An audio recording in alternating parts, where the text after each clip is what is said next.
Right, so we're going to have a quick look at the Seaflo float switches.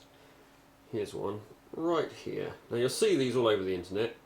They're not expensive, and basically this goes so, and then switches your pump on and off.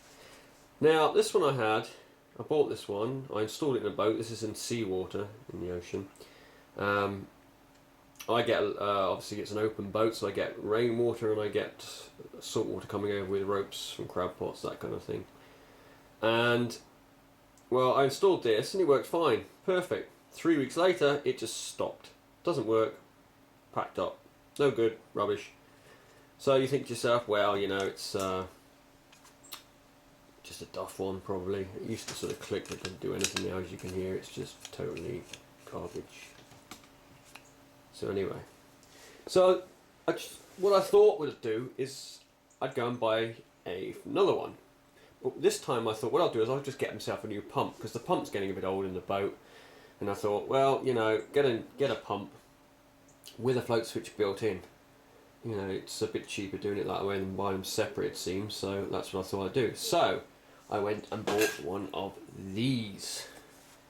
Now, I didn't really think about it at the time, but they're actually made by Seaflo.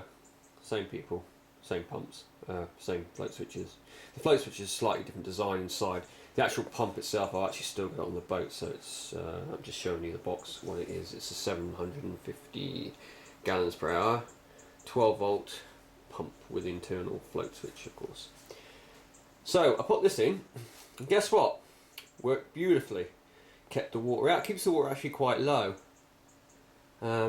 You know, compared to the old setup, it actually drains most of the water out. For a week. Then the float switch stopped working in this as well.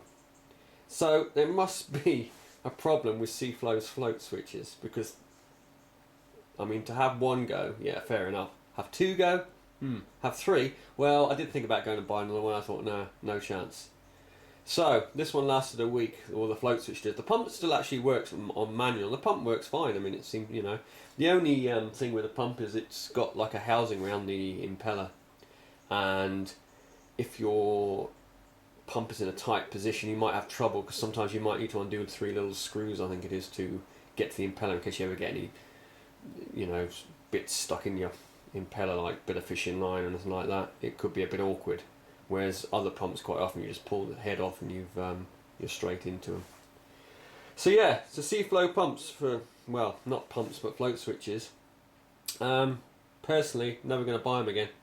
From my experience, the actual float switches are absolute garbage. Now, I've had several float switches in the past. I've had Fladdens, and they tend to last usually around about a year to 18 months, and that's usually because the wire, particularly on the Fladden, it bends a little bit, and over that period of time it keeps bending it till eventually it breaks.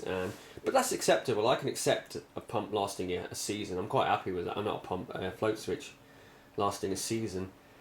But for a float switch to last 3 weeks and one to last a week is just ridiculous. So my advice to anybody buying these things is keep away from them. You know, if it's got Seaflo stamped on it, on the float switches, I mean, pumps might be perfectly fine. I mean, the pump is still actually running. It's been a couple of months now, and the pump is fine. I did actually contact Seaflo over this, and the first thing they asked was, where did I buy it from? Well, one came from Seaflo, one came from somewhere else, another supplier, but they all arrived in perfect condition, so it wasn't the shipping at all. But you know, they asked that, and then they asked, they wanted to see some photos of them, so I sent the photos of the items. I sent a photo of this box, I sent a photo of the actual pump in the boat, and I sent a photo of that one as well. And yeah, and that was the last I heard of them. I haven't heard anything since. I mean, I wasn't rude or anything like that. I just basically said to him there must be a problem with your pumps, because your pumps, I keep saying pumps, float switches, because they, you know, this was packed up in 3 weeks, and that's just not acceptable. If it had broken within 3 months or something, fine, but it didn't. 3 weeks, 1 week.